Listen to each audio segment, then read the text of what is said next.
Here's a place where all of us can be safe. Our stories of transformation can be safe, and all the things we want to research are safe here. This is Safe Space with Cheyenne. I'm really excited you're here, and I hope you stick around for a while, because I've got a lot to show you before I leave Earth.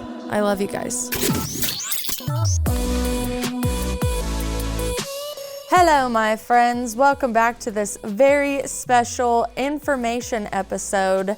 We have decided to bring you on Clairsenses.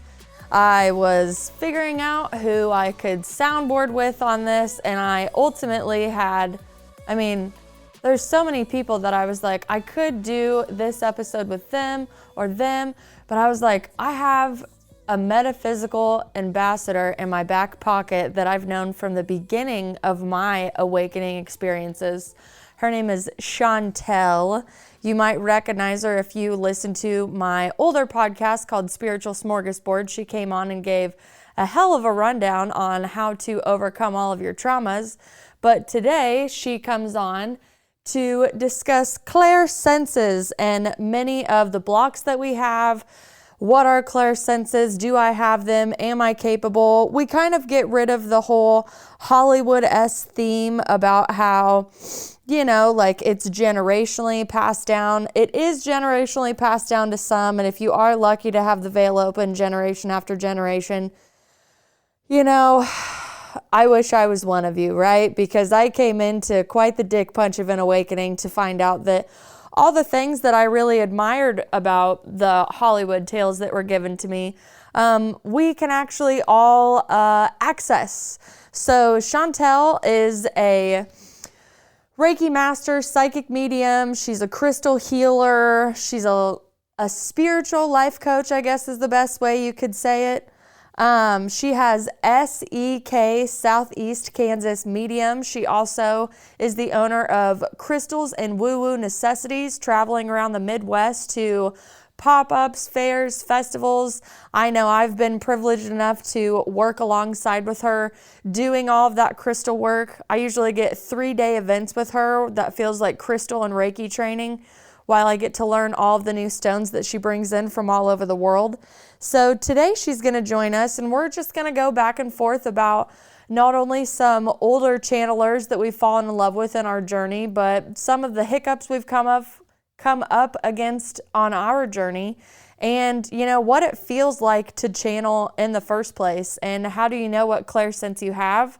And she's also going to tell us more about mediumship and connecting with spirits and who you're working with and offerings and do's and don'ts of the practice, because it takes a high amount of discipline to continue to have these gifts. I know, again, Hollywood makes it look like if you're just gifted, you have it all the time, but there are people known in history that have used it against humanity's best interest, and their channel has been wiped clean, is the nicest way that I could say it. So before we get into all that, I do want to welcome Shawntelle. Hello, my friend.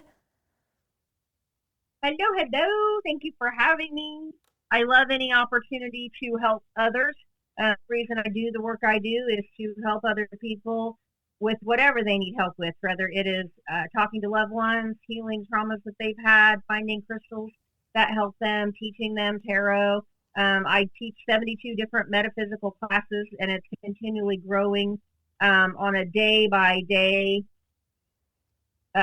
process. And so I am just happy to be able to share how I developed my abilities and how I have helped other people get through the blocks that they have. I just recently finished a 3-month course with 9 women, and I'll tell you the coolest thing was that all of them came saying, I know I have gifts, but I'm not sure how to use them or how to tap into them at will. Things just kind of happen willy-nilly, and I want to be able to tap into it at will. And I said, well, that's exactly where I was, and that's why I developed the courses that I have, is to be able to help other people do that. And the coolest thing out of all of it is that all 9 of those women had completely different abilities, went about things in completely different ways, and at about the 9th week, every single one of them just randomly, sometime throughout that week, sent me this long text message. Oh my gosh, what just happened? I was sitting and I was thinking about someone, and then all of a sudden, all this stuff started coming through, and I realized that I was doing it. And it was just so cool because it literally proved that if you do the work and you're consistent with your medications and you're consistent with what you need to do to clear the blocks, that it will come online. I mean, just boom, everybody in the same week. I was like, holy moly, this is awesome. So hopefully, if you are having some kind of blocks and you know you have gifts, hopefully by just us chatting today back and forth, hopefully you'll pick up on whatever it is you need to help you clear those blocks, or at least guide you to a direction that will help you work more on your own abilities, because we all have them. Yes. It was a beautiful gift given to us all. Yes, we do. And that's a really good starting point out to talk about clairsenses. Because again, like the Hollywood thing makes it seem like you have to be some type, born into some bloodline, some this, some that, to be able to have these abilities. And I think at the end of the day, like a lot of us use our clairsenses without realizing them, not like we're not serving humanity in a sense, but just like empathetically knowing how others feel. Walking into a room, I know in psychology has been, reversed into more of a trauma aspect from your childhood. That is more like shadow work and inner child work to me than it is, oh, you're not actually an empath, you're just traumatized when you're a child. I thought that was weird because I just think, again, it separates the spirit and science away from each other, and it shows that they're not really working together. So like for me, I came along the study of clairsenses when I had a spiritual awakening in 2019. And not that I hadn't researched this stuff before, but I had never really tapped into my own abilities. I was always interested in seeing what other people were doing and just going, oh, that's really cool that you can do that. And then my mind really didn't go further than that because I had a lot of preconditioning that I had to work through and realize, like, what are actually my beliefs that I believe in, not something that was handed down to me, not this fear mongering of, oh, if I go out and explore and believe in this, then I'm going to go to hell because I went and looked at a different book than what I was raised on, which is, especially in the Midwest or even the Bible Belt of the country, that is one of the biggest things. However, as I look around and I'm coming up on my 4-year anniversary of being awake, I guess you could say, retraining my brain to allow all of this new information in, there is a mass awakening of human consciousness. And you can go back to old scriptures of how they said the world would evolve and how two worlds that were separated for so long would eventually come back together. I think people just have a hard time with accepting that they might potentially live in that era instead of thinking, oh, it's ahead of us, it's ahead of us, it's ahead of us. So to start off today, I wanted to kind of label and bulletin some of the clairsenses we'll be talking about, just so for anybody that's like, what the hell is a clairsense? So we're talking about mediumship, that's talking with lost loved ones. We're going to talk about clairaudience, which is one of my favorite ones that I have. I think there's like 5 big ones. I'm just going to stick to these 3 right now because they're broken down really well and I'm supremely familiar with these. I used to have the one with the nose where you could smell like sickness and death and all of that fun stuff. And I think I might have just made myself lose that one on purpose because I was like, I don't like knowing that much. Like if I want to sit down and like do a reading with you or something like that, I'm okay with that. But the smell one was a little much for me. I smell a lot of sulfur when I would get around people that I loved. And that's the difference between a sickness that's coming because you're avoiding your life purpose, or like you're not doing what you're supposed to be doing on your life's path, so to speak. And I really didn't know how to use that. I didn't really know how to break that one down and be like, hey, you smell like sulfur and that's this reason and this reason. So I tend to stick with the ones that will actually help serve humanity and not the ones where I feel like I have to walk around and be like, I must activate all 5 clairsenses, rah! Like, I don't really need that. I really want to hone in on the ones, I really want to hone in on the ones that I'm comfortable with activating and I feel like can serve humanity in the best way. So we have clairaudience, which again is my favorite. It's clear hearing. It employs the 5th chakra, the communication center in the throat. So for clairaudience for me, comes into both of my ears, but mainly it's going to be in my right ear. And I call it like a little, almost like a personal assistant that breaks down a lot of the downloads coming in from above in my crown chakra, but also the information that I'm having with a person in general. So you walk into a room, you start talking to people, you're noticing their body language immediately, especially if you're an empath, you know body language like crazy. And it'll tell me like the tics of like why the person is acting or doing or holding their body like a certain way. That's usually the beginning of it. If they're like very introverted in a conversation and like maybe I'm extroverted, maybe they'll be like, yeah, your Leo energy is showing a little too much. You're kind of like, you're like nicely intimidating, like back it down almost. And these are in like bigger crowds of people where I know my energy can definitely like overwhelm people because I still have that golden retriever in me. And I'm like, I know you don't love me, but I love you. You know, and I kind of go on with that. That's like the surface level of it too for my clairaudience. I say it's kind of like the fun stuff where again, it's like a personal assistant next to me, like just helping me digest the information that's coming down from them. Because as soon as they start talking to me, probably their higher self is going to come talk to me and they're going to start talking to me about their blocks and stuff. They're going to talk to me about their grief that's sitting in them that they haven't digested. It really is like a lot of darker hidden blocks for me. I've always been able to like see the potential in people, even in like just a normal work day, like, oh, I know that I could promote them to this, but they have XYZ in the way. So I'm actually going to go talk to them about XYZ to get them to the promotion that I want to see them in. And that's super 3D grounded stuff where I feel like your clairsenses can really help, because I've always had like that talent scoutness in me, whether it was for, you know, employees I was hiring, or even if like I heard a band early on and I was like, these guys are going to blow up. Like they got it, they freaking got it, they're going to do it. And a couple years down the road, they'd be like the biggest thing ever. And I'm like, I knew that. I knew they were going to do it. But my clairaudience helps in 3D and 5D scenarios, whether it's, you know, reading tarot and oracle, doing Reiki, any type of like energy work. I hate to really put labels on it, but I really want people to do their own research and understand how this one could really help you.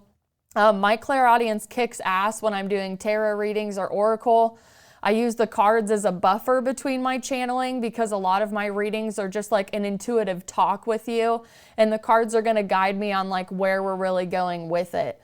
So it's definitely my favorite because it helps me be able to go out in public and feel safe with all of the other things that I see out of my third eye. So clairvoyance is clear seeing. That's going to have a lot to do with like what we would be told is our imagination in our head. I get sent a lot of pictures to then kind of work in tandem with the clairaudience. It's like a verifier of what way I'm supposed to go. So it says it taps into the 6th chakra, the visual center in the brow.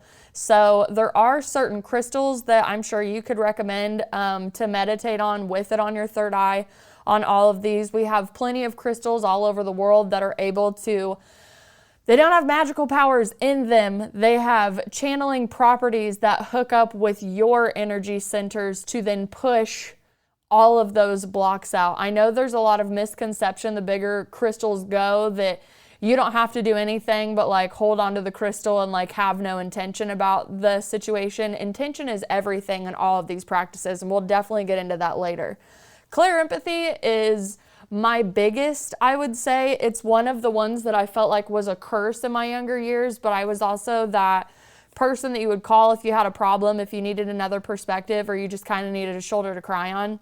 So it says, clear relating. There are several types of clairempathy, each of which is based in different chakras.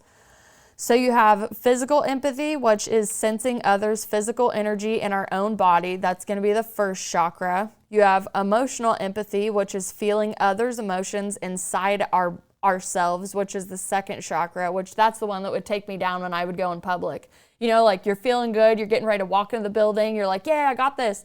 And as soon as you walk in the building, you meet the first person, like what they're hiding behind their mask is what you're presented with first. And now you've taken that into your body and you don't feel so awesome because you have no idea that you're actually like channeling other energies, right? Mental empathy is knowing what others know. That's the third chakra. That's always been fun when you have random telepathic experiences and you have no way of explaining how the hell you knew that about somebody, but it came in through my right ear. Relational empathy is awareness of others' relational and healing needs. That's the fourth chakra. That's a really good one to work in with too. A lot of people that I come across, luckily, are people that I've had similar experiences to them. So I'm like, I don't know if this will work for you. This is what I did when I came up on this block. If it works, it works. If it doesn't, like, go do your research. And then spiritual empathy, which is sensitivity to others' spiritual desires and needs, which is the seventh chakra, which I am getting all of my clairaudient read off that I just gave you. It's actually a book from one of my favorite authors, Cindy Dale, and it is Raise Clairaudient Energy. So if you want to dive deeply into that book, she'll actually teach you so many amazing things in this book on how to really raise your frequency to be able to be a clear channel for that.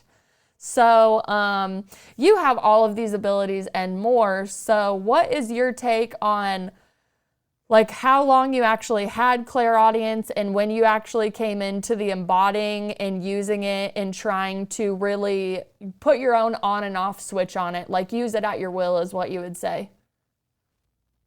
So when you think about identifying when you're using your own personal clairs, we have been using them all our lives. We all have them. It's just a matter of how developed they are and how much attention you're paying to them. And the more attention you pay to them and the more you research, you know, what they all are and recognize when you're using them, the more you're going to develop them, because it's just like when you're looking for a yellow car, you notice every yellow car, but before that, you never noticed any yellow car, right? So we all have all of them. And you think about when you walk into a room and you know right off the get-go that things are tense in there, or that as soon as you walk in, maybe you weren't feeling so good and you walk through a room and the people in there, all of a sudden you start feeling a whole lot better. You're using your abilities. So we have them. We just don't realize a lot of times that we are using them. And one of the things I wanted to point out with the clairaudience. So Cheyenne reported that she will hear in one ear. And a lot of people get the clairaudience and the claircognizance confused. So you have, just like you have a mind's eye, where when you watch other people that are meditating or doing readings and they have their eyes closed, it's because they are using their psychic vision in their third eye. Our hearing, our clairaudience can be the same way, where we're using our mind's ears, if you will. So some people will actually physically hear. Other people hear in their mind's ear. And so that is actually different than claircognizance, but oftentimes people get that clear knowing and that clear hearing confused. And so I use the clairaudience, the clairvoyance, and the claircognizance all together when I do a reading. And so if somebody asks me a question, I might see a picture in my mind's eye that answers that question, or I might hear a word, just like immediately I got a yes. That yes that I hear, that's in my head. Cheyenne, do you actually hear it? I like that you spread that apart. I have both, like the claircognizant, where it's like you know the answer to the question. You're right. That's going to be more of like a download feel where you hear it in your head, so to speak. The audience, it does just feel like I always, like the earpieces that you would wear. Like I used to wear them in the restaurant industry when I had to communicate with all of my employees, and all the other employees would be talking at the same time while I'm having a conversation with like a table that I'm at or an employee I'm at. It works like that. They're always talking or telling me, and it depends. So it depends on who's talking, and that's the thing that I really had to study for myself. I wanted to know if it was my higher self, if it was my guides, if it was your guides, if it was your higher self, if it was one of the, like, my bigger guides, you know, like a Jesus type aspect, or even like ancestors coming in to help, which ancestors, it lights up a different part of my head. There's actually a thought stream that goes behind my neck into my left ear, and I'll get one word answers from guides out of my left ear. But if it's anybody's higher self that is capable of just having excessive dialogue, then they'll keep going. And I have nurtured the clairaudience for so long because when I started out, I just called it having conversations with myself, because I was having a lot of transmissions with my higher self and really going to her and just being like, okay, well, you've already been this part of me, so like, show me the pitfalls, right? Like, what am I doing? Like, you know, make me look in the mirror, so to speak. So I like the way that you explained it, because I use all three of those too, but the download that you get, the just knowing of something, is completely different from the clairaudience. The clairaudience is definitely going to be an explanation of the download, is probably the best way that I could say it. Yeah. So some people will actually hear. They think they're physically hearing something, like a spirit just whispered in my ear, or an earthbound just whispered in my ear, an angel just whispered in my ear. Some people will feel like they physically hear something, but a lot of people have that knowing, that hearing, like I heard the word, but I heard it in my head. Mm-hmm. So both of those are considered clairaudience. They're just different. And so how in the world do you figure it out? You practice. I mean, and you ask questions. And so when you're practicing and you're asking questions and you're doing meditations, you just ask questions, and then you figure out, okay, so if you're an angel, how do I hear you? If you're an ancestor, how do I hear you? And you play with that in your meditations so that you can figure out, okay, if it's an angel, I'm going to hear it this way. If it's an ancestor, I'm going to hear it this way. If it's my higher self, I'm going to hear it this way. And here is a really important distinction that just came to mind while we were talking about that. The difference between knowing it is some form of higher intelligence versus your own ego. If you hear, you need to do this, or you need to turn, or turn here, that is a higher intelligence. If you hear, man, I really need to do this, that's your ego. So it's really important to pay attention when you're getting information on whether it starts with a you or an I. And that really helps you. That's something really good just to play with that. Yeah, that's a really good one too. And one of like my personal experience with that would be like probably just a simple story is like I was driving home one day, and I usually take the same route every day. And I came up to a stop sign, and they said, you need to turn left today. And immediately I questioned the voice in my head, because that's not me who said that to me. So I said, so my ego, my left brain, my logical brain would override that kind of invisible voice that came into my head. And I was like, I never turn left this way. I never go home this way. This is the shortest way. I'm going to go left. Blah, blah, blah, blah, blah, blah, blah, blah, blah, which is, again, my logical brain coming in to kick that voice out. And the voice came back and said, just turn left. We'll explain later. Turned left, went home the opposite way. When I got home, I realized they didn't want me to turn right that day, because there was a huge accident that was getting ready to happen on Kellogg as I was going to go home. I wasn't going to be in the accident. I was going to be in the traffic jam that was going to be backed up for a while. So they had a higher knowing that these events were about to unfold on my way home. And instead of me getting trapped in this whole traffic jam, they were just like, today you're going to take the route where you're just going to like just go and drive a little out in the country and veer back in and come around the other side. Sorry it takes you 15 minutes longer to get home, but technically you wouldn't have been home for 2 or 3 more hours because you would have literally been right up with the accident. All the traffic would have been behind you. The accident would have been in front of you. And I would have been stuck there for a while. And that was one of my first instances where I was like, oh, okay, so that's the guidance coming in, because I've heard this voice before and my ego does kick it out because I'm like, well, I didn't say that. That's not my voice, and the I's and the U's were really, really important to me because they will come in and they'll be like, hey, like my biggest one is like, they'll be like, hey, you're not doing what you're supposed to be doing right now. Like you need to go do something else. And my left brain is like, no, I must get this done right now. This is what I'm doing. And they're like, the energy is supporting this right now. Your ego wants you to focus on this, but you need to release control right now and have some faith and allow this to come in and be the way. Like we have the divine plan. We're holding your soul contract in our hands. Okay. Like back to it's a higher knowing. Your ego really has to be put in its place a lot for this work, because we're all taught to be left-brained, right? I mean, like we have creatives in the world that figure out how to work in and out of the physical and the creative realm, but we're all taught to be left-brained and overly logical and overly analytical, and then like top off some weird religious heaven and hell conditioning.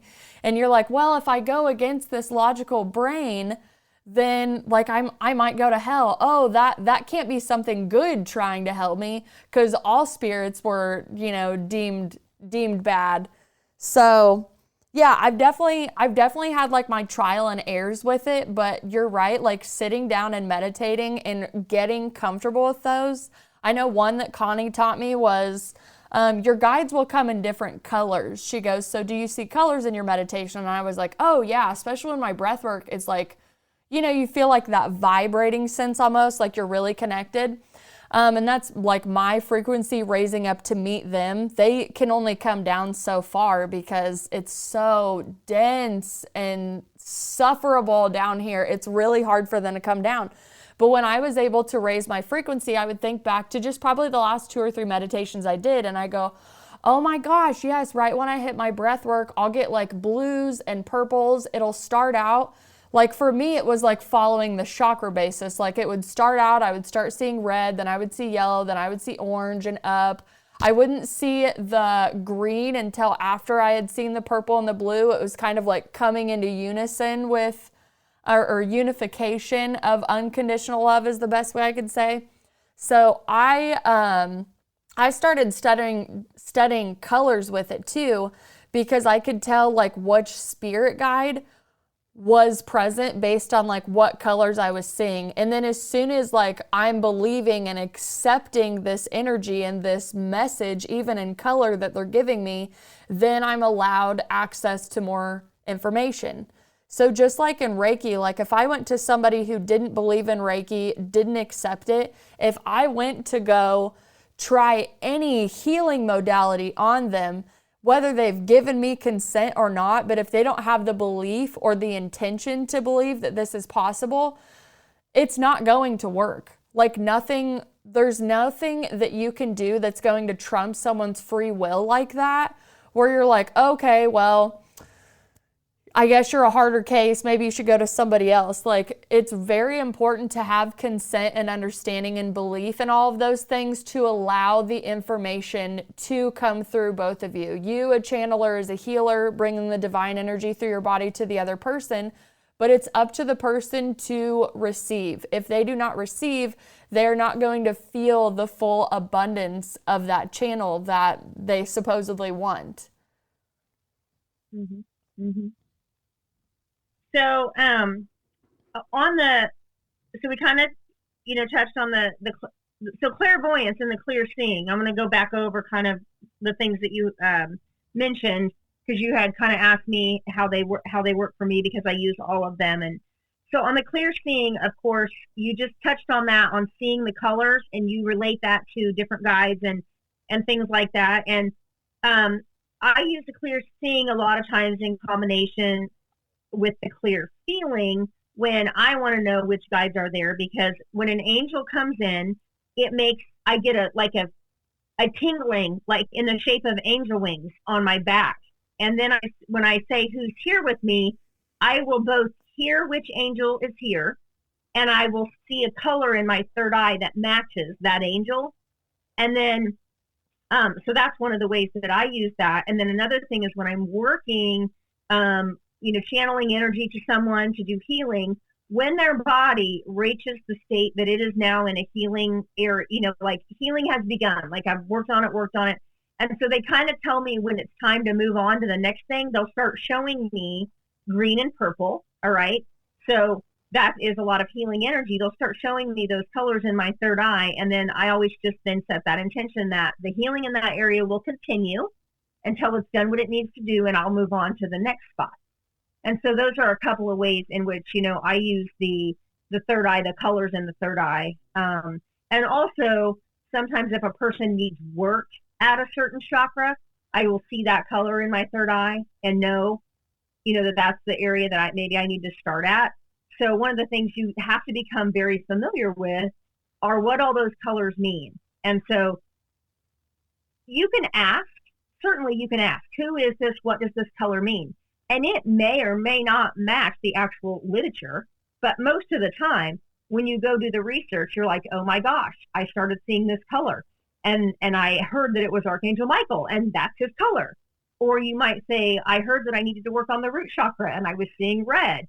And then you go look up the root chakra, and it's like, oh my gosh, that color is red.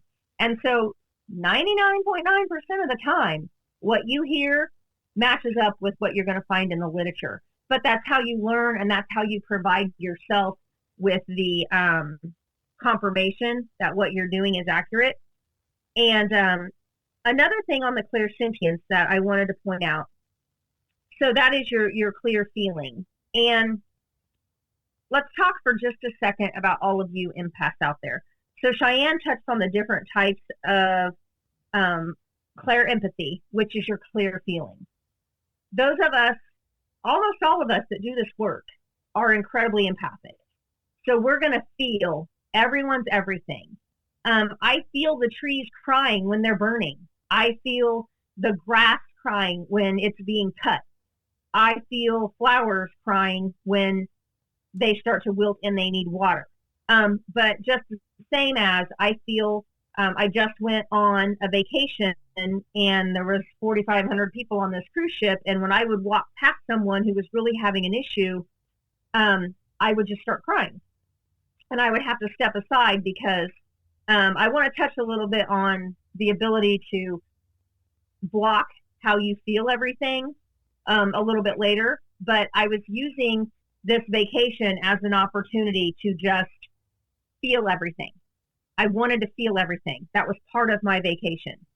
And it was also an opportunity for my husband, who was with me for 8 days straight, and I had explained that to him, to actually see how all of that affects me. And so then I would step aside and transmute that person's energy and then, reclaim what was mine. But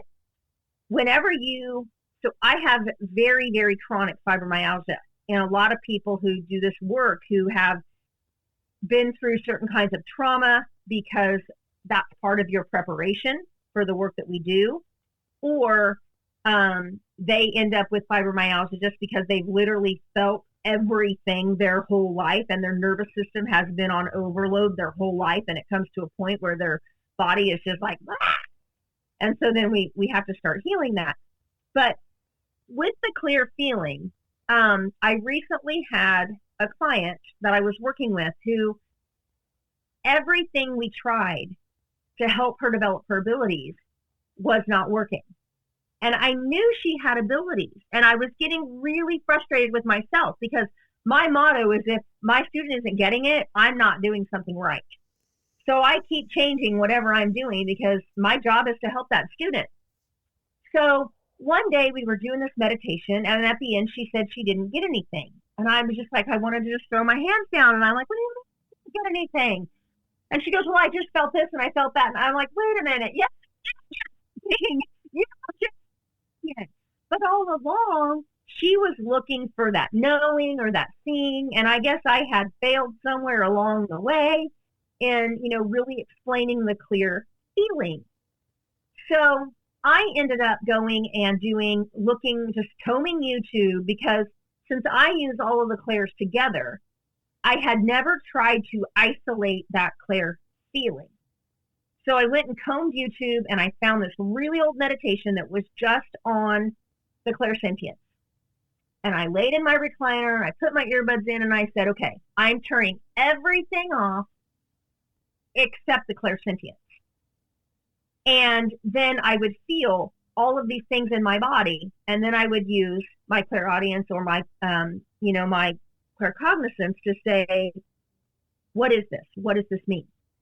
And it was really kind of funny, because I had tried to study with someone else, and a lot of the way they did things didn't work for me.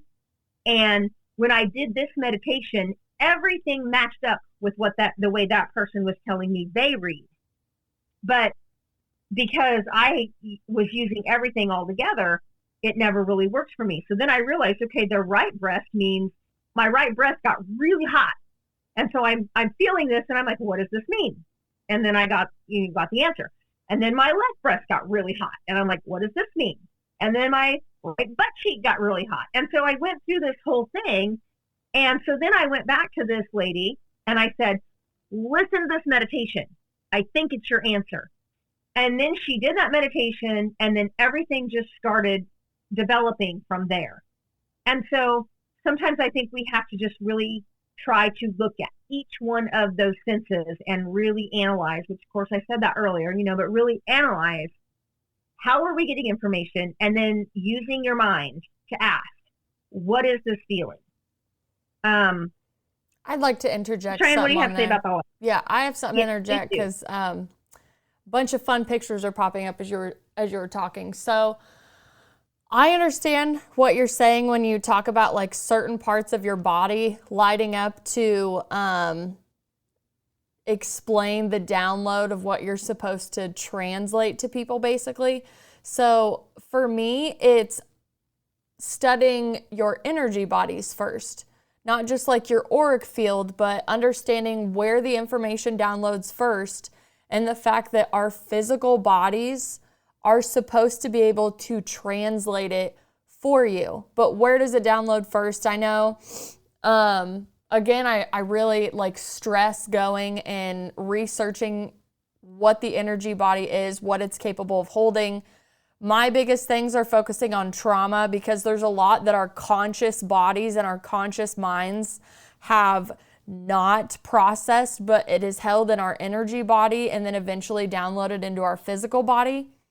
So for people that are starting out in any format of, yes, I know how I have certain abilities, or like this is my stronger clairsense, but I don't really know where it downloads in first.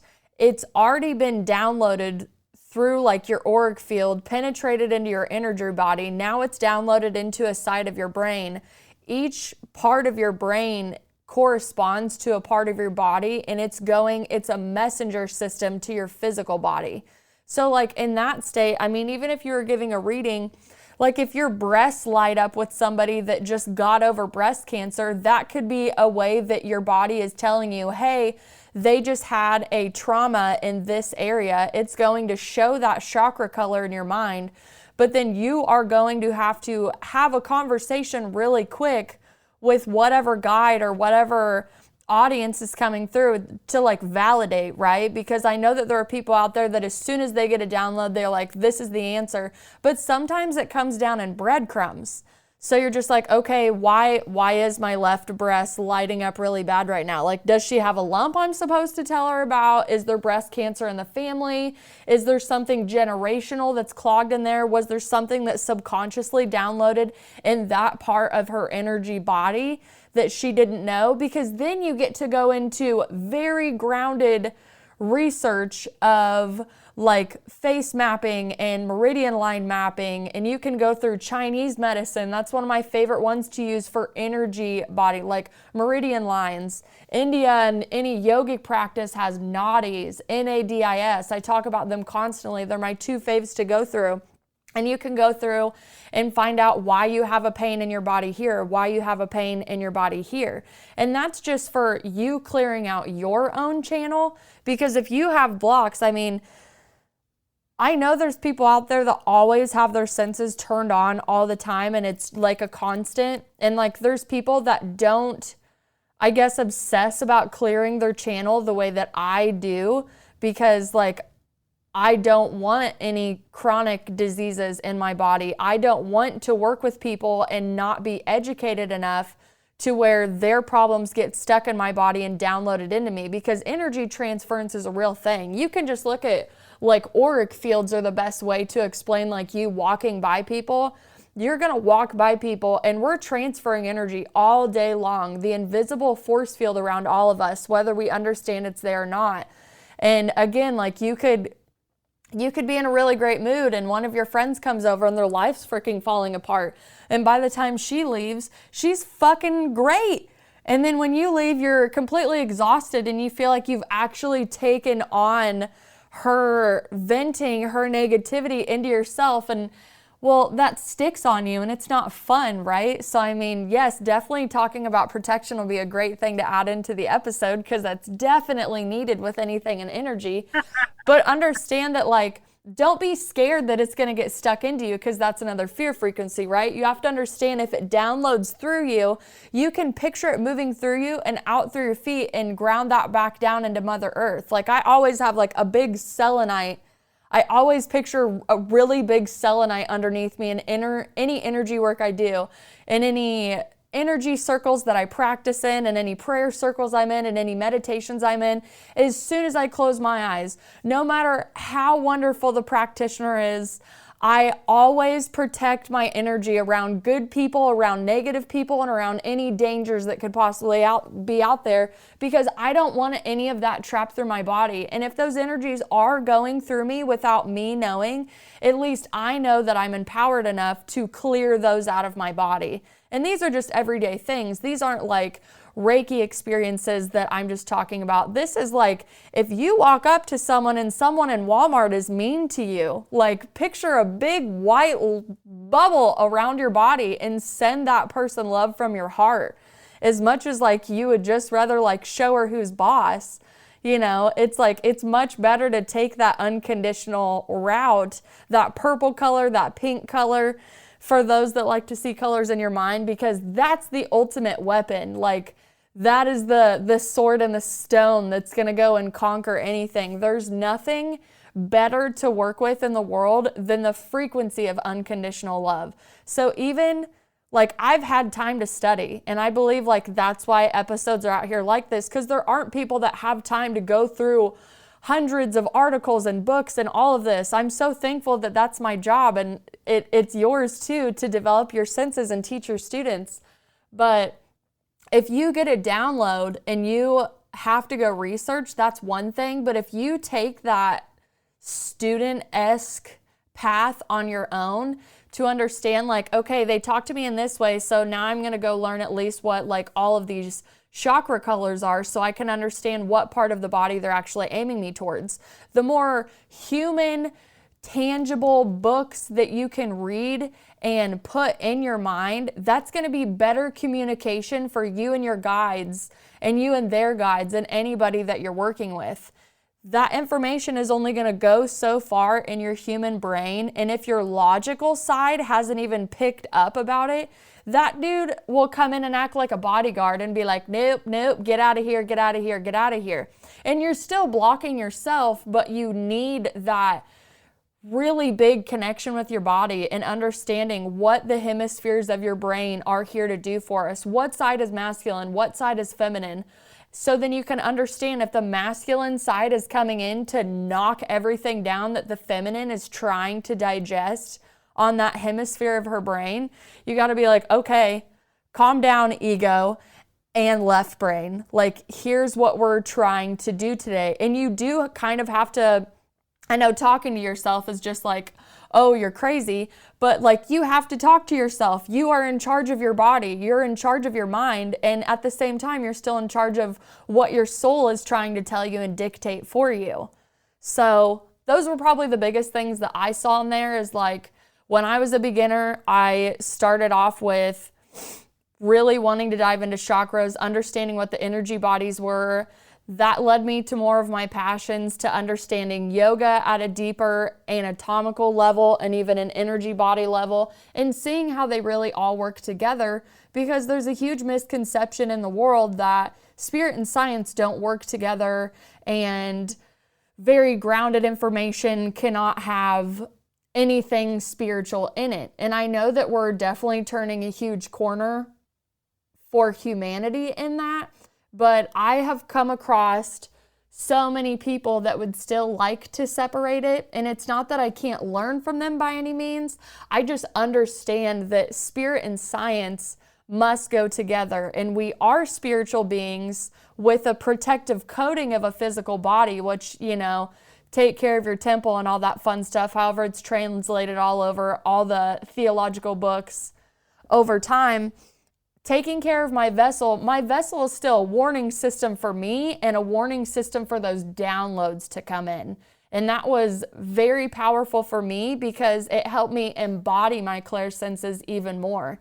Even when I go out and I still have people in my life that, not that they don't believe, they don't know how to believe, or they're not going, like, I give a lot of people cognitive dissonance sometimes, you know, I don't mean to, it's not my intention, but I'm just like, this is my truth. This is what I'm still trying to unfold down my path. And my beliefs and my knowings and my vantage points grow because I'm consistently digesting new information that challenges my old belief system, even if I was comfortable, say 4 years ago, with just still observing clairsenses and not thinking I was ever going to go out into the community. I never intended to go out and actually help in healing sessions. I will pray for you. I will send you love. Like, that was the furthest that I would have went because I was so focused on digesting all of the knowledge out there that I could potentially get. And then the funniest thing happened. I remembered a lot of what I was studying because I enjoyed it. And it came up in so many different ways where I was like, oh, okay, I see the path is unfolding more. Like, I'm limiting myself based on fears that I have had from my past versions of myself. So, like, I see with the eyes of infinite possibilities, show me how it gets better, show me what I'm actually here to do. And that's just, I mean, obviously involved into the journey that I am today, but I'm only 4 years in. I tell everybody I'm 4 years old. And I'm relearning everything. I'm like, I don't smell a rose the same way. I don't eat food the same way. I don't digest information the same way. And the downside of it, where you kind of feel like it's a curse, is you're on a cruise with thousands of other people and you're walking by and it's like, picture like a music soundtrack just being shuffled over and over and over as you walk by another person, because they're all vibrating at different frequencies, and then you're reading it, bouncing back and forth, and that is going to register through your body. I mean, no wonder people think that a lot of these things feel like a curse at first because they can't fit in the same way that they used to. They start vibrating a little higher, and things that do not evolve them are starting to fall away, and the human side has to grieve those relationships. They have to grieve those habits. They're just like, oh no, like, I love that, but is it really evolving you into what you came here to do and be? Whatever that is, that's something that you find out along the way. But I also know that direct experience is our best teacher with all of that. So if you have an idea where you think you want to go do something, don't let the fear of failure stop you, for one, but the fear that when you find out you actually don't want to do it, that you just went and told everybody, hey, I actually want to go do this, and then you go and try it and you find out it's just the experience that you needed. It's not what you're actually going to take and do, because you're going to take bits and pieces of everything that you try, and you're throwing stones in front of yourself to have a place to walk over the water. Beautiful. Yes. Beautiful. Yeah. So you mentioned the chakra system, and, we wanted to, we kind of were starting out here talking about developing, our abilities and developing the clairs. And when people come to me and they want to develop their abilities, one of the things they don't understand is where we start is understanding the chakras and knowing how every single one of them affects every aspect of our mental, physical, and spiritual bodies, and how all of the belief systems that are formed within each one, and how we have to think about, why do we believe this at the root chakra level? Why do we believe this? All of the things that have happened that have made us believe all of the things that we believe that are probably not really true. And so then we reevaluate, because the reason when someone wants to develop their abilities, or they know they have abilities and they're not being able to use them effectively, they're like, well, I know I have these abilities, and sometimes I can use them and sometimes I can't, or it'll just hit me out of nowhere and I'll just know something, or I'll have a premonition that something's going to happen, and it happens. But then when I want to know and I want to tune in, I can't. Well, that's because we have all of these blocks in our energetic system. Mm-hmm. And so the last group that I led, the 9 women that we did for the 12 weeks, they came to me and they wanted to take part in this pilot program of developing their abilities, because I lured them in, if you will, by, I want to try this new program. And so none of them understood why, if we're learning to use our abilities, how come we have to learn all this chakra crap? And so as we go through, and they all tell me that they don't have any issues and that they don't have any trauma and they don't this and they don't that. And then we go through it, and every single week they're all bawling their eyes out because of all the things they didn't realize were blocked. So as we go through, and all of a sudden, everyone's abilities just kind of came online all at the same time, after they worked through clearing out all of the trauma that had, not necessarily trauma, but the energetic blocks that they had within their system because of the beliefs that they had formulated that were clashing with what they personally believed. We were raised by our parents, our babysitters, our grandparents, our teachers, our church. That's where all of our beliefs came from. And then we grow up as an adult and we look around and we watch and we think in our head, I'm not sure that's really what I believe, but we never voice it. We never write it down. We never own up to it. So there's this energetic clash going on in our body with what we were taught to believe and what we really believe. And sometimes when you ask somebody, what do you believe about this? Or what do you think about that? They're like, I don't really know. Well, I think that's a very powerful thing to talk about, because what you're talking about is generational trauma, right?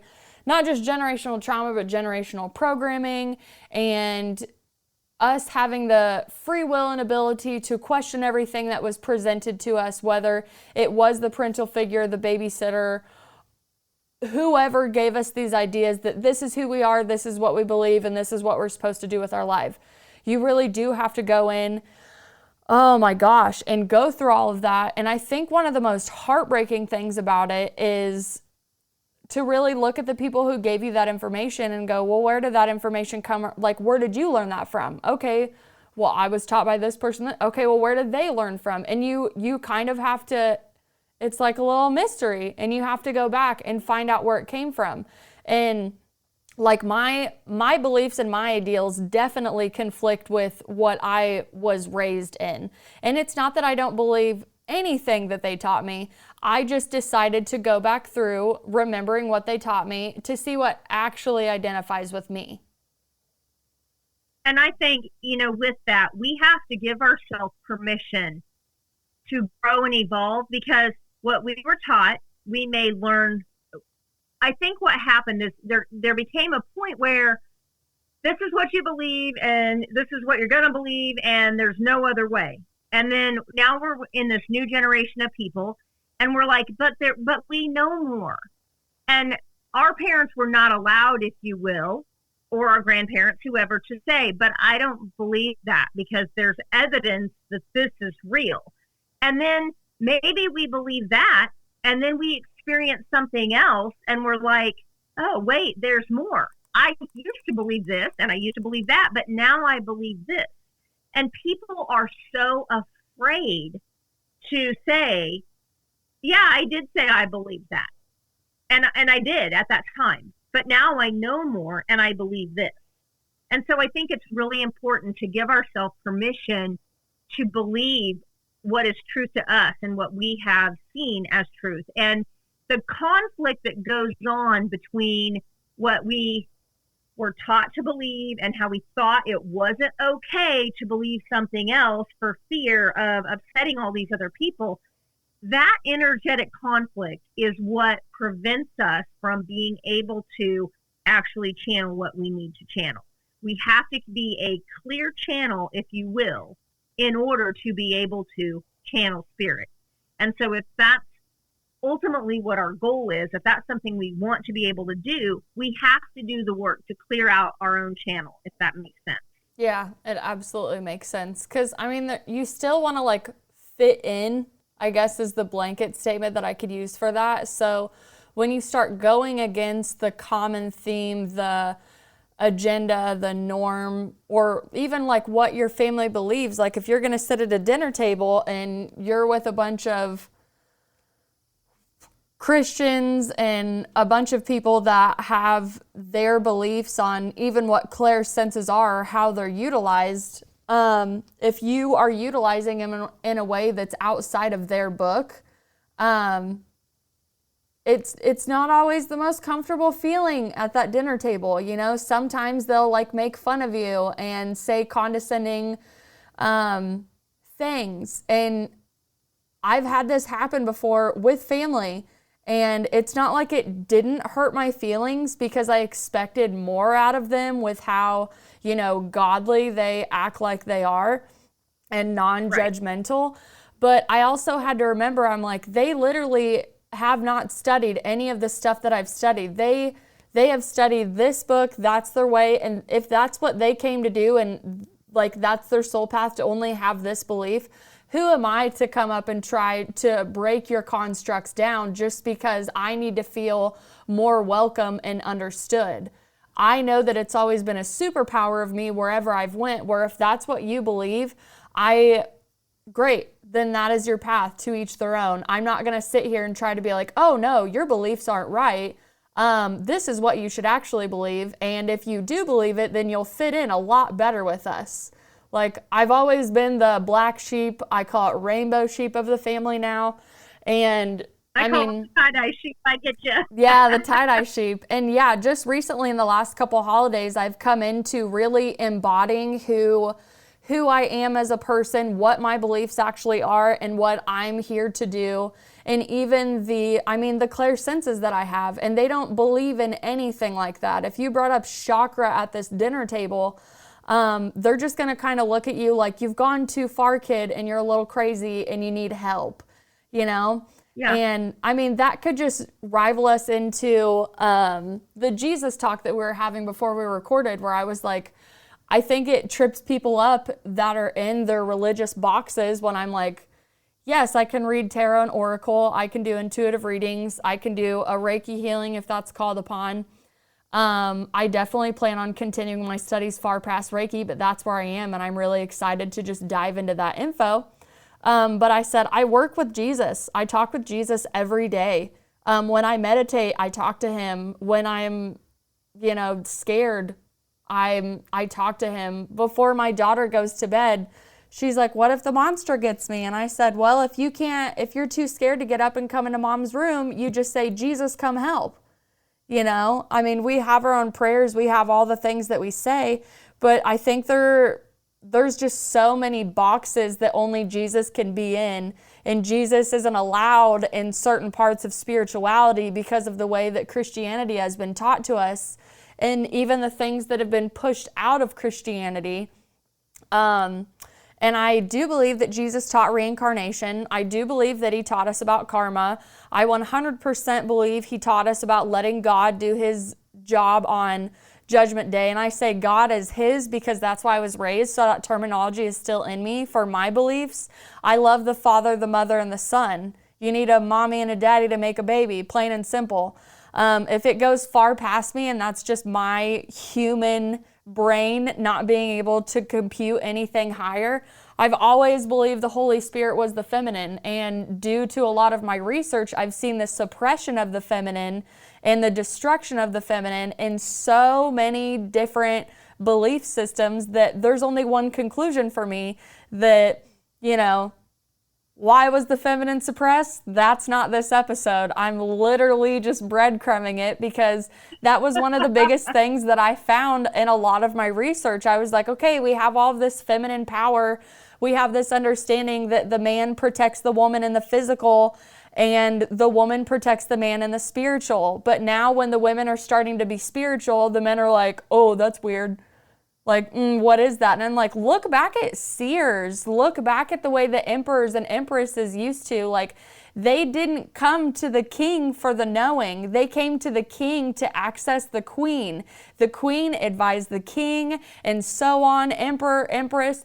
However far down you want to go, you will always see in the ancient texts the feminine having that spiritual connection. And we know that physically to this day because the feminine is still the only one that can bring a baby through her body with a soul in it and shoot it out at you and give it to you and go, here's your son, here's your daughter, you're welcome, you know. This is my gift to you. I can make a baby. And not only can I make a baby, but it has a soul in there that came from spirit in what you cannot see with your eyes. So eyes really quick before I get into the Claire research you have on your end. There's a lot of people, especially if they are in the medical field of any kind, they are very, very logical. They need hard science in order to do the things that they're doing. So I say, I'm pretty sure we can only see like 4% of what's out there. Like it used to be 5 and now it's like dwindling down to 4. Color spectrums are the first thing. All the colors that are on Earth are not the ones that are all out there. They're the only ones that we can see, and they're interpreted based on what our eyes can see. So if you're out there and you just want to start somewhere to kind of blow your mind, I want you to Google visual light spectrum. And it's going to give you a chart, and it's going to show you this itty bitty centimeter of what humans can actually see. And then all of the other spectrums out there are actually what are going on in the world, but we're not allowed to see.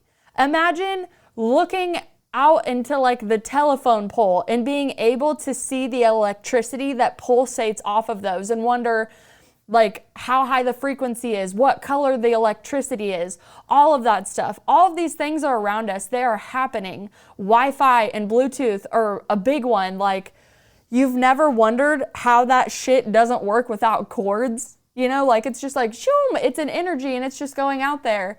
You know, the fact that people want to be all weird about crystals, but your iPhone and your Androids do not work without quartz or gold being two of the main components. On top of, don't even get me started, that shit that we're pulling out of the earth for all the batteries, but all of the energy that we have decided we're going to turn in just technological or weaponry advances, it was here serving a completely different purpose than what we're using for it now. And now we're just finally starting to, as humanity, going into it, but then I could even veer off into, there are forces that don't want us to have this information because if we're empowered and we're strong and we all have our connection back to the divine and we all finally figure out the humanity of what humanity is here for, well, that could go against a lot of their agendas that they've planned out for us generation after generation. So maybe if you have clairsenses, I'm not telling you you're going to activate your clairsenses and go be a tarot reader and sell crystals and be a guru wandering around.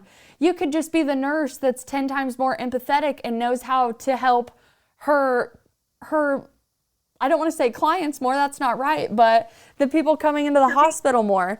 You know, if you're a teacher and you have clear empathy, that's going to be so great for all of these students coming in from all different home lives. And you're going to figure out how to get all these personalities to work together to where if someone's weaker, you're going to pair them with someone who has that stronger ability so they can teach and show each other.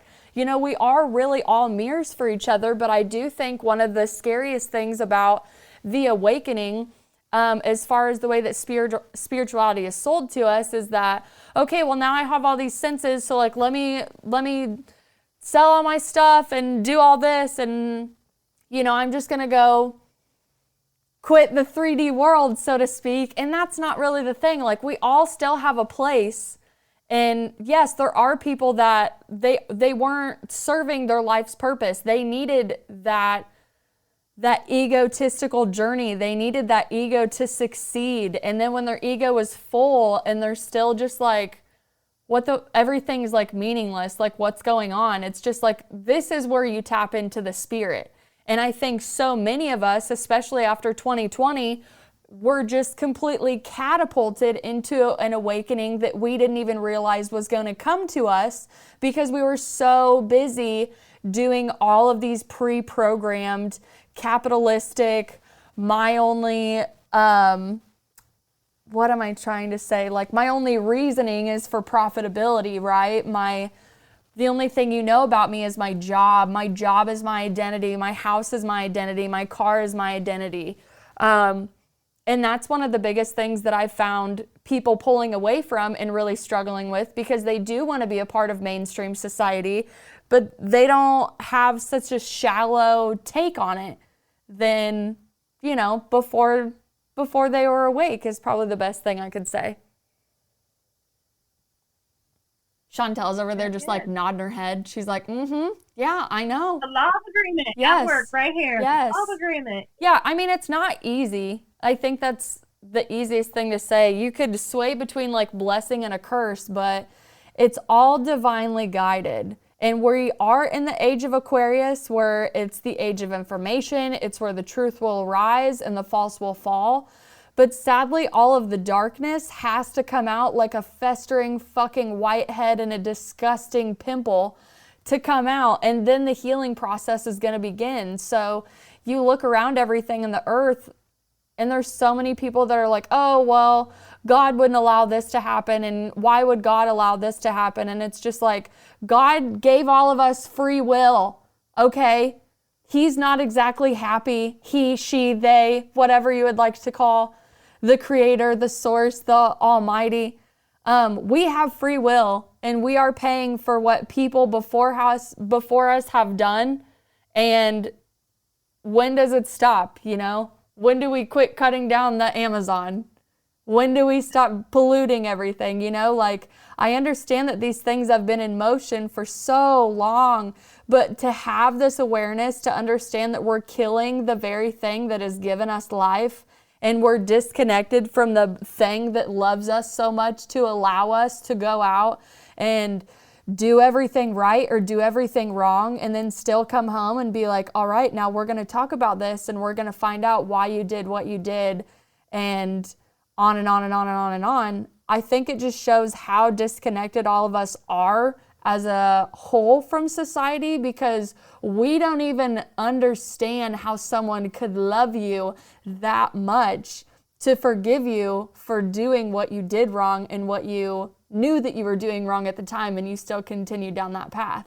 Like, it's an extraordinary magnitude of love, and I guarantee you that when you start your meditation journey, it starts with a lot of crying of gratitude, because you can tap into that frequency of that God source love. And it also is a really great indicator of how conditional you might have been presenting your love based on the blocks in your body that you didn't realize were there. Very, very true. I'm getting the head nod of approval again. Yes. What else do we want to touch on about just, You have a guide over there. It's that really cool book that you showed me where, like, let's do do's and don'ts. Like, I think we're pretty good on, like, hey, if you want to start, definitely if you want to start, just like work with Shawntelle, right? Like, I've worked with her on and off for 4 years. She's a very close friend of mine, so I've been lucky to, like, we've got a front row seat to both of our journeys and the evolution of our clairsenses. But let's talk about do's and don'ts when you actually connect with your spirit guides, or if you're into deity work or getting into the divine. And, offerings is a big one. How you do offerings, how long it sits outside, what do you do with it afterwards. And it definitely, like, hit a lot on the don'ts, because I think that should be said. one thing I want to touch on that we haven't touched on, that just came to mind when you were talking, is I'm gonna tell you something kind of funny, things that just kind of people say. And so, like, I was a newbie, and when I was a newbie, and I would hear people talking about their spirit guide and their spirit guide's name and blah blah blah blah blah. And I'm like, well, I don't know my spirit guide's name. Am I supposed to know my spirit guide name? Well, I don't know. And so I started, there are tons of meditations out there on YouTube. And so if you want to do a meditation is huge. If you want to connect, with your spirit guides and have them give you better guidance for your life, it doesn't necessarily have to be because you want to be a psychic medium and you want to, contact people, on the other side, or you want to contact spirit guides to give people advice. It can just be for your own well-being. And so you have to have a meditation practice because you have to raise your frequency. It's just like tuning a radio. If I want to listen to KFDI, I'm going to tune my radio over to whatever. I don't live in Wichita anymore, but whatever that channel is. If I want to listen to T95, then I'm going to, let's see, it's down the frequency. So I'm down the frequency spectrum. So I'm going to lower my vibration, right, to tune into that channel. That's such a great thing to point out. The frequencies are so powerful to understand when you're getting into this. Yes. So, it's really just tuning to the right frequency. And so you have to train your mind on how to do that. And meditation is how you do it. And that's one of the things, when people tell me I'm just not getting anywhere, I'm like, well, how is your meditation? Well, I'm trying. I'm sorry. It is, you have to improve your meditation. You have to. So there are tons of awesome meditations on YouTube. I love doing the guided meditations on YouTube. And I lead people in them all the time. Just guided meditations to meet your spirit animal, or a guided meditation to do this or that, or maybe you just want to do it for relaxation. Or I will say, just from my perspective, I did a past life regression meditation out of curiosity in my younger years. And it was more powerful than my belief system at the time. Like, I didn't think it was possible to actually go into it. I was observing it. And then I actually, I went in and I walked down the staircase in the middle of the field. There was a door in front of me that I was supposed to open after a couple breaths, and there was smoke coming out from under the door. And as soon as I opened the door and went in, I was indigenous and my teepee was on fire. And when I came out of the teepee, we were in the middle of a battle with, I would just say, colonizers is the best way I could say it, because I don't know how to identify whose uniforms were what. But I remember watching it and just being scared shitless that it actually worked. I was in my younger 20s, right? Just experimenting in my bedroom. And when I got up from the meditation, I was like, I'm just going to note that any past life regression, anything right now, should be done with a hypnotist of some kind, because that's not a beginner step. Like, if you're going to do guided meditations, don't just go straight into an advanced level thinking that you're so far past the other stuff, because, you really got to be a good student with this stuff, and your ego is truly, truly, truly going to come in and be like, oh, you don't need that. Yep, you already read a book on chakras, so you don't need to hear the way that they explain it. You're going to get something out of everybody, and allow yourself to be like a kindergartner of spirituality, no matter what degree you have, how advanced you are, whatever the capability is. Like, have fun going back with that childlike curiosity and doing those meditations from a very beginner standpoint, if that's where you are in your journey. Like, don't run when you know you have to walk, because you're missing out on a lot of stuff, and you don't get to skip it in advance, right? Like, they'll pull you back, they'll restrict you and be like, yes, we're so glad that you get this information, but why didn't you do steps 1 through 5? Like, why did you think that you could skip those? Like, we put steps 1 through 5 there for a reason. So that's just a story I like to interject, because, again, I had no idea that past life regression meditation was going to work. I was just laying down on the floor with my little 21-year-old body like, I'm going to see a past life. And yeah, I did. And I got more than I bargained for. So now I really go to my QHHT and my hypnosis friends to really guide for it. But the ones on YouTube, I mean, like I like finding like the 111 hertz frequency because that's like the divine frequency. I love when I get in a meditative state and I ask my higher self to come cleanse the lower vibrations that are holding me back. The only thing I don't think people still want to accept about that is when you protect yourself and you ask for it, it's going to protect people that you thought were going to be in your life. It's going to protect you from jobs, scenarios, situations, trips, so many different things that like in your mind, you're like, this is the path I'm on. This is the way I'm gonna go. And then those aren't for your highest good. I know you want them to be for your highest good, but there's a different path for you. So trust, having faith in the divine plan, keeping yourself, bringing yourself back to center and understanding you are so loved and so looked after. You are not alone. These are the things that I practice every day with just my job, because quitting your job to start a podcast full-time or continue a podcast full-time on all the things that still a higher percentage of society are just like, okay, kind of being like, I don't know, I feel like a little before my time sometimes, because I'm like, if we were like 50 years from now, like my podcast would probably just be like, oh yeah, go here if you need some guidance, that's fine. But since I still think we're in the beginning of a mass awakening, it's so hard for people to deviate from those previous constructs that they have in their mind. And they're scared to take that leap of faith. And I still have moments where I'm scared to take that leap of faith, but I also know what it feels like to have the regret of not taking that leap of faith. And I don't want to ever feel like that again. I don't want to have the stage fright. I don't want to have that inner critic overrule what I know that I want to do. And I know that you've had this same situation in your life where you're like, I'm talking to them, and they're just telling me I have to trust, but I'm freaking out because I can't see, because you don't get to see everything. You have to have a resilience in your faith is the best way that I could say it. You do. Yes, you do. So in all of that, just know that in order to develop abilities, meditation is incredibly important.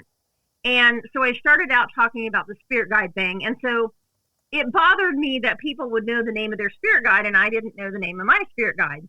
So I did a meditation, meet your spirit guide. That's pretty safe. Meet your spirit animal. That's pretty safe. Don't go into any of that heavy stuff without, a person that knows what they're doing. Very important. I just did a past life regression yesterday with my hypnosis person, and it was pretty hairy. And I had some pretty deep revelations. And a lot of times, when you do these past life regressions, because you've lived thousands of lives, I always ask to see the one that I need to see that's going to help me the most right now. And so that is something that, if you do it, seek out someone who knows what they're doing if you want to do something like that. But, if you want to do a guided meditation to go to sleep at night, or a guided meditation because, your back hurts or things like that, all of that helps develop your abilities, because you are using your third eye whenever you are listening to a guided meditation and they're saying, walk through and try to stay with it. Try not to go ahead, because your mind will want to go ahead. Walk down this path and just stay on the path. Don't try to go ahead, and so you're walking on the path. And they say, now, you've come to this clearing, walk through the clearing. Try to stay with it and try to visualize, because that is what is helping you to develop. Your third eye is practicing in that way, because it's all visual. And so learning to follow those guided meditations can really be beneficial. So anyway, it really bothered me, like I was saying, I've said that 3 times now, but ultimately it doesn't matter. Okay. It doesn't really matter when you're first getting started, as long as and of course you want to start every practice that you do, you want to start by protecting yourself and saying, I only work with people in the light. No one of darkness or with ill intent is allowed in this space at this time or ever. And I only want help from those who have my highest good in mind. So if you start everything that you do with that, you know you're working with the good. And even the most experienced and famous of channelers will tell you that it doesn't really matter if you know the name of the person that you're working with in the beginning.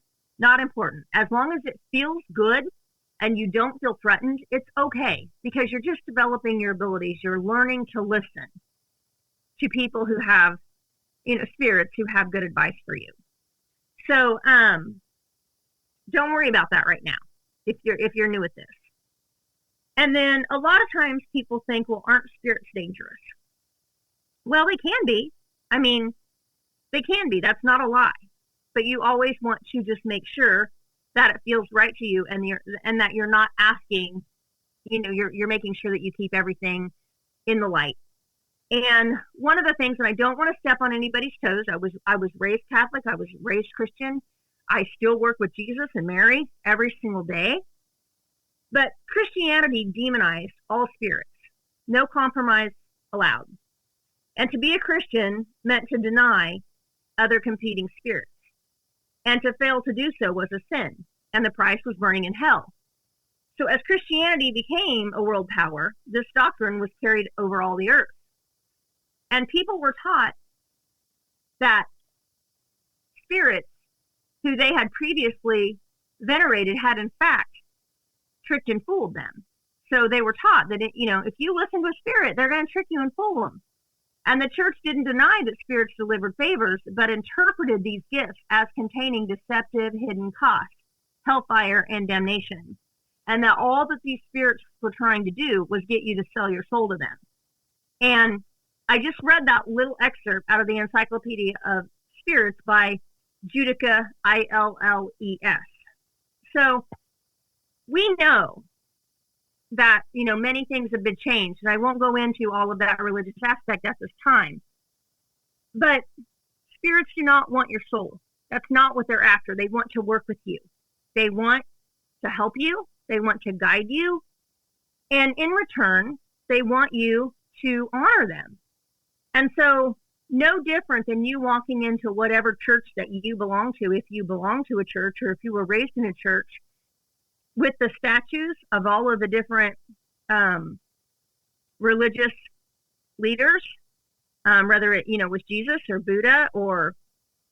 Just like in Catholicism, because we have like the saints, we have St. Anthony, St. Christopher, I could go down the line for that. So it's not just about seeing a statue of Buddha or seeing a statue of Jesus. Like there are plenty of other religious sects, so to speak, that they have other people that are approved for you to come help you, but they're only approved in that religion. But other than that, like every other spirit, everything else is bad. So I always thought that was kind of funny. Say it's okay. Yeah. Right? Yeah. Yeah. Only if we approve. Yeah, because I'm like you. Like I was raised in Christianity and Catholicism for the most part before I started branching out on my own. And I was like, okay, like I'm not supposed to pray anybody else for Jesus, but if I'm traveling, I pray to St. Christopher for safe passage. If I lost something, I need to reach out to St. Anthony. And it was always very comforting to me. I still love working with saints. St. Catherine was a really big one that came in later in life for me. And I just find it funny that Christianity was like, nope, not at all. But then Catholicism's like, well, we have saints. They did a good job. Exactly. So, so everybody has like their little like loopholes to like the original like Constantine book is what you could kind of think of it. So I just think that's funny to point out because like there are people that they really are like, no, you can only like pray to this and do this, which there are. So like what I've found in my research is there are false gods, and there was 12 commandments that used to be taught like AD, BC type stuff. And the one that was taken out was you do not pray to Baal, which would have been like the original darkness. Yes. Like even like way before the devil. And I believe that was taken out and replaced with the devil. So then we could create the you do it right or you go to hell narrative completely. But you're right, there are dark spirits out there. There are things that you do have to watch out for. Protection is a big thing. But it's all about intention, right? I mean, as I said earlier, Glenda the Good Witch, she wanted to do good. She wanted to serve humanity and be good. And then we had the Wicked Witch of the West, where Glenda and the Wicked Witch of the West, they used the same herbs from the same forest, but they had completely different intents for them, which is where the light and the dark came into play in this separation between, oh, that's light magic and that's dark magic. If you needed just a definition of dark magic, it's anything that takes another person's free will away. So even for me, like if I know I have a friend that's hurting, I'm not going to do Reiki on them from a distance because you don't have their consent to work on their energy body. But I am going to go up to the source, the creator, and I'm going to pray for them. And I'm going to say, hey, I know this person's going through a difficult time. Please send my love to them from you for me. I do not want to go against anybody's free will, but I know this person, they're heavy on my heart and they're heavy on my mind, and I'm not going to carry this around with me all day. So I always place them on an altar in my mind, and I send that back up to Source to do Source's job. Awesome. I love that. I love it a lot. Mm-hmm. So just kind of in wrapping up, if you, in this respect, if you are wanting to work more, with spirit guides, you need to think about the signs that you're seeing. So if I see a hawk, okay, whenever I'm driving, if I see a hawk, that is my sign to put my phone down or put my book down or pull my head out of whatever I'm looking at and pay attention to the road. And there are guides that work with the hawk, all right? And you can look up, what certain colors, what certain days of the week, what certain animals, everything is a sign from a spirit. And so when things happen in your life, you recognize something is attached to whatever just happened, you go look that up. You find out what is that sign and who is the spirit behind that. And then you thank them, you pay homage to them. And so there's a lot of stuff out there that you can just research and research and research. And it's very, very important, if you want to continue to have support from them, to honor them and to thank them just the same as you would any other thing that you pray to, if you will, use those words. So one of the things that people talk about is leaving gifts. All right. So this is kind of confusing when you first hear people talk about leaving gifts for their spirit guides or for the, anything that provides them with some good intention and helps them along their path. So you're like, okay, so I'm supposed to leave them food on the altar, but then like, how long do I leave it there? What am I supposed to do with it? And so really what they want is they want the fact that it's the intention. All right. You do put it there. So if I work with Jesus and I collect vintage pictures of Jesus because I am a healer, and Jesus I consider was the greatest hands-on healer that ever walked the earth, even though some people say, how can you do this work and still have pictures of Jesus? I'm like, because he was a great healer, right? Doesn't mean that I have abandoned all things, right? Mm-hmm. So if I have my pictures of Jesus and I have asked him to help me with something, maybe I'm doing a very difficult healing session and I really want his help. So I'm going to leave a gift for him. And I'm going to say, here, I'm leaving you this bread and this wine because I know you love this bread and this wine. I'm not just going to leave it and expect it to disappear. It's the essence of the bread and the wine that he wants. So then once I have left it for even maybe till I finish the meal, then I can take it and I can consume it because he has enjoyed the essence of it, or I can take it out and feed it to the animals and give it back to the earth. So that gets really confusing. They also really love when you burn incense or use oils that are the scents that they enjoy. And so you can look up the spirits that you're working with. They are giving you messages that you are working with them when you see pictures of them or images of them, or you hear their name, or you keep seeing a certain animal, or you keep seeing a certain sign, and you look it up and you find out, oh, this is associated with this goddess or this saint or this whichever thing, because everyone subscribes to something different, So hopefully that is a little bit helpful on that. There's so much more, but more than anything, again, it's the intention and the gratitude. Every single time something good happens in my life, I just look up and say thank you. And as long as you are giving them gratitude, if nothing else, they will continue to support you. That is such a great way to just end the whole lesson. Mucho perfecto. Big perfection. I love it. Thank you. Thank you so much for having me as your soundboard on this. I appreciate it. Oh, I love it. This work. You've been with me from the beginning of my what the fuck is going on.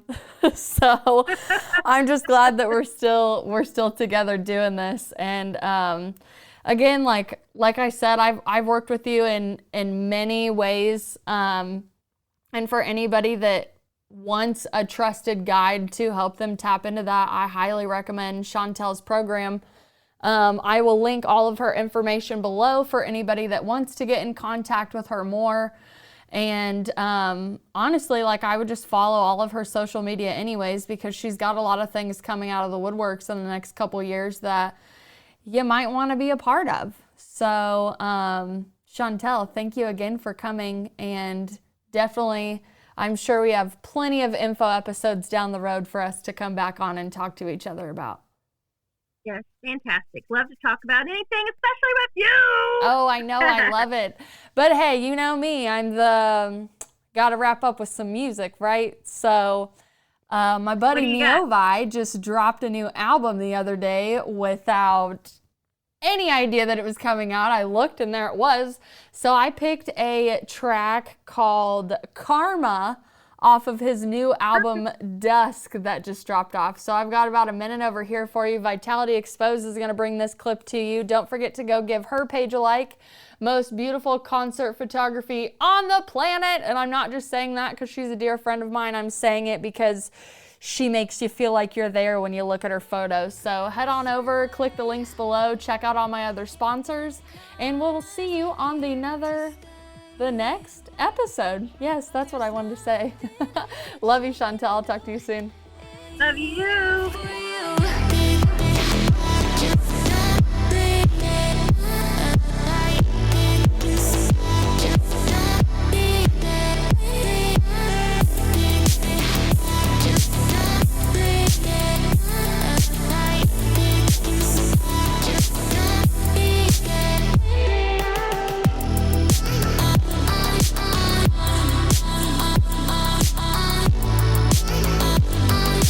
This is the Hoosier Media Network, your home for podcasting.